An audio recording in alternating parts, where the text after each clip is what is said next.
വയനാട്ടിലെ ദുരിതബാധിതർക്ക് തണലൊരുക്കാൻ Bahrain media city ഭവനരഹിതരായവർക്ക് വീട് നിർമ്മിച്ചു നൽകും. വയനാട്ടിലെ പ്രകൃതി ദുരന്തത്തിൽ മരണമടഞ്ഞവർക്ക് ആദരാഞ്ജലികൾ അർപ്പിക്കുവാനും എല്ലാം നഷ്ടപ്പെട്ടവരുടെ പുനരധിവാസത്തെക്കുറിച്ച് ചർച്ച ചെയ്യുവാനും ബഹ്റൈൻ മീഡിയ സിറ്റി ചെയർമാനും മാനേജിംഗ് ഡയറക്ടറുമായ ഫ്രാൻസിസ് കൈതാരത്തിന്റെ അധ്യക്ഷതയിൽ യോഗം സംഘടിപ്പിച്ചു.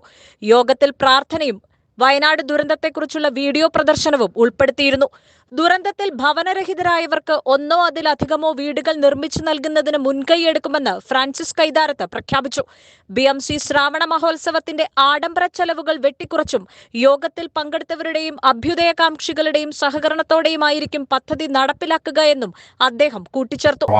നമുക്ക് മനസ്സുകൊണ്ടെങ്കിലും ഒരു സന്തോഷം പകർന്ന് നൽകുവാൻ അല്ലെങ്കിൽ നമുക്ക് പരസ്പരം പറയുവാൻ ഈ ഓണാഘോഷത്തിനിടയ്ക്ക് നമ്മളൊരു ഭവനം ഒരു പാവപ്പെട്ട കുടുംബത്തിന്, വയനാട്ടിലുള്ള ഈ ദുരിതമനുഭവിക്കുന്ന കുടുംബത്തിന് പണം കൊടുത്തു എന്ന് നമുക്ക് പറയാൻ സാധിക്കും.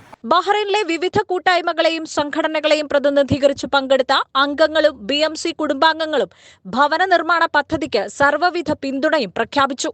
രാജേഷ് പെരുങ്കുഴി സ്വാഗതം ആശംസിച്ച യോഗത്തിൽ BMC Shravana Mahotsavam committee chairman EV Rajeevan, Prathibha general secretary Mijosh, Samskriti president Suresh, OICC പ്രതിനിധി Jacob Thekkanthode, PLC president Sudheer Thirunellath തുടങ്ങിയവർ സംസാരിച്ചു.